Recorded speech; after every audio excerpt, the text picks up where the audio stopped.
Keesokan harinya, Alex dan Erika pergi ke lokasi konstruksi dan bertemu Yuda di sana.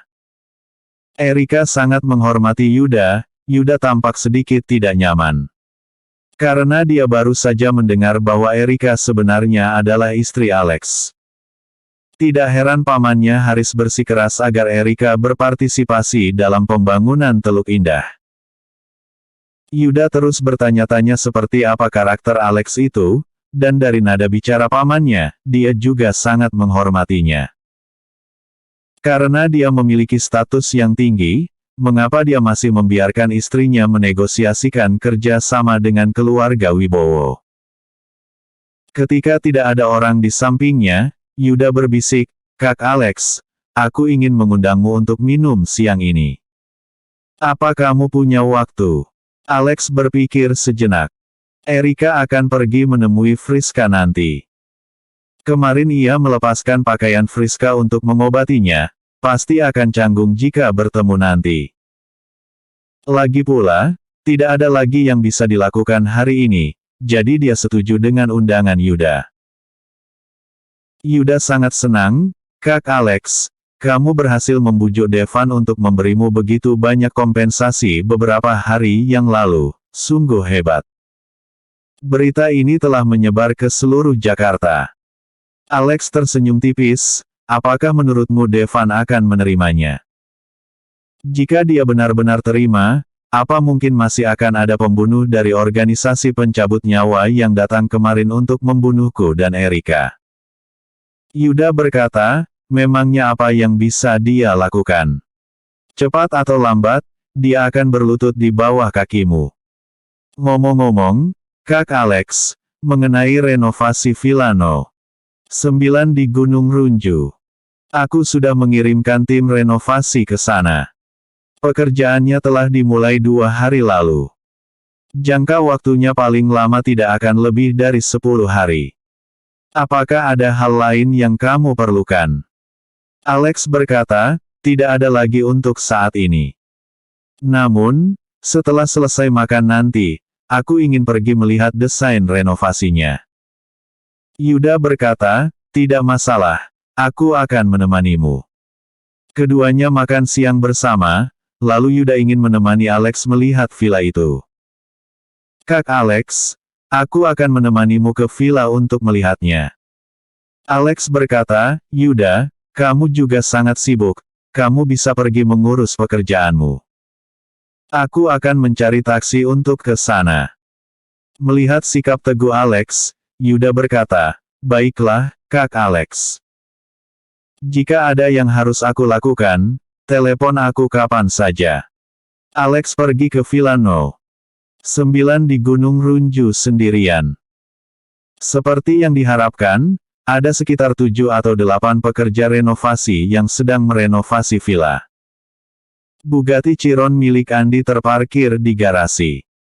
Yuda sudah memberikan kunci mobil kepada Alex saat makan tadi.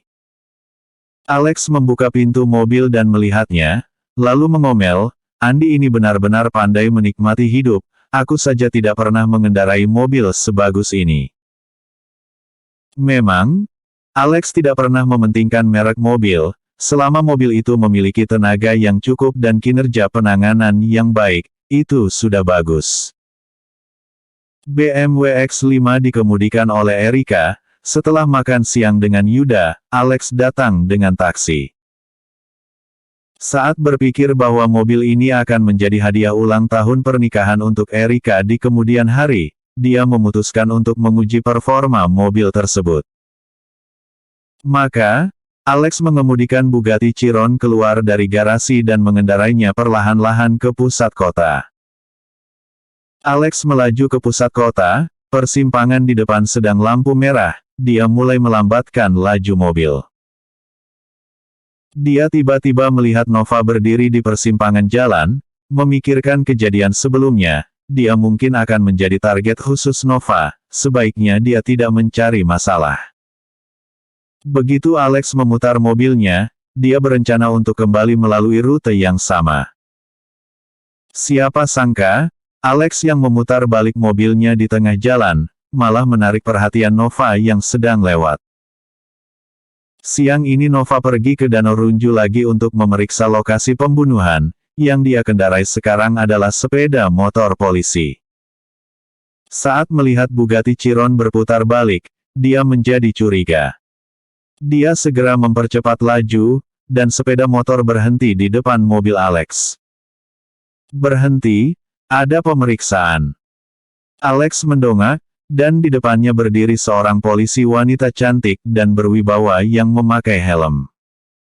Polisi wanita itu mengenakan seragam polisi yang tampak adem. Selain tubuh yang seksi, emosi Nova juga luar biasa besar. Selain itu, bagian dadanya juga luar biasa menggoda. Karena cuaca yang panas, kancing seragam di dadanya terbuka dan memperlihatkan area putih. Alex sedikit pusing melihatnya. Gawat. Aku minum alkohol hari ini. Meskipun hanya 1 teguk, tapi akan merepotkan jika dia mengetahuinya. Sepertinya kemarin dia memintaku pergi ke kantor polisi untuk mencatat pernyataan. Pada akhirnya, aku sibuk menyelamatkan Friska dan melupakannya. Nova melepas helm, menggantungnya di sepeda motor, lalu mendatangi jendela mobil Alex. Dia dengan tegas mengetuk kaca dan berkata, "Pak, tolong tunjukkan SIM Anda." Alex dengan cepat menurunkan kaca jendela mobil, lalu tersenyum dan berkata, "Kapten Ardiansyah, ini aku." Ketika Alex berbicara, indera penciuman Nova yang tajam segera mencium sedikit aroma alkohol. Hal ini menarik perhatian Nova. "Kamu, bagaimana mobil ini bisa jatuh ke tanganmu?" Jelas, Nova juga mendengar tentang pelelangan Villano 9 di Gunung Runju, dan mungkin hanya ada 1 Bugatti Chiron edisi terbatas di seluruh provinsi. "Alex, kamu memang hebat ya. Kemarin kamu tidak pergi untuk merekam pernyataan, lalu hari ini malah mengemudi dalam keadaan mabuk. Cepat menepi untuk diperiksa." Alex tidak punya pilihan selain menepi dan memarkir mobil dulu. "Kapten Ardiansyah, kemarin, aku seharusnya pergi ke kantor polisi untuk mencarimu untuk mengklarifikasi kasus ini. Namun, Nona Wibowo diracuni dan aku sibuk menyelamatkannya sehingga hal itu tertunda. Maaf." Nova mencibir dan berkata, "Lalu apa yang kamu katakan tentang mengemudi dalam keadaan mabuk hari ini?" Alex mengalihkan pandangannya untuk mengelak, "Apakah aku minum?" "Tidak. Jika tidak percaya, kamu dapat memeriksanya." Nova berkata dengan wajah datar, "Tidak perlu memeriksanya, aku bisa langsung mengetahuinya." "Berikan SIM-mu." Alex mencibir dan berkata, "Mengapa aku harus memberikan SIM padamu?" Nova berteriak dengan keras, "Kamu mengemudi dalam keadaan mabuk." Alex terus berkata, "Apa semuanya harus sesuai dengan yang kamu katakan?" Nova berbalik dan mengambil alat penguji dari sepeda motor. "Jangan berdebat denganku. Dekatkan kepalamu dan tiup ini." Alex tersenyum jahat, "Kapten Ardiansyah, kamu itu polisi kriminal, bukan polisi lalu lintas." Nova mendengus, "Berhenti omong kosong, tiup ini." Raut wajah Alex berubah. Jika tes, hasilnya mungkin memang mengemudi dalam keadaan mabuk. Dia membuka pintu mobil dan turun, lalu berkata, "Kapten Ardiansyah, aku akan pergi ke toilet dulu. Aku akan meniupnya saat aku kembali." "Berani kau kabur?" Nova sangat marah. Dia mengeluarkan borgol, berniat untuk memborgolnya. Alex mana mungkin bersedia untuk diborgol. Alex mengulurkan tangannya untuk mendorongnya, dan tepat mengenai dadanya. Ekspresi Alex berubah, dan dia langsung lari, bahkan mobilnya pun tidak dipedulikan. Nova marah besar. "Brengsek, beraninya menyentuh dadaku, aku harus membunuhmu hari ini." Dia menyusul Alex. Alex berlari ke sebuah gang kecil. Nova buru-buru mengejarnya, kecepatannya cukup cepat, bisa dilihat bahwa dia pernah menerima pelatihan khusus, kekuatan fisiknya sangat bagus. Keduanya berlari 4 kilometer dalam sekejap mata. Nova terus mengejarnya. Alex melihat sebuah pabrik pengolahan yang sudah ditinggalkan di depannya. Pintunya dikunci, tembok setinggi 2 meter itu dilompatinya dengan mudah. Berhenti. Nova berteriak sambil mengejar Alex, lalu berteriak ke arah Alex, brengsek. Aku akan menembak jika kamu lari lagi.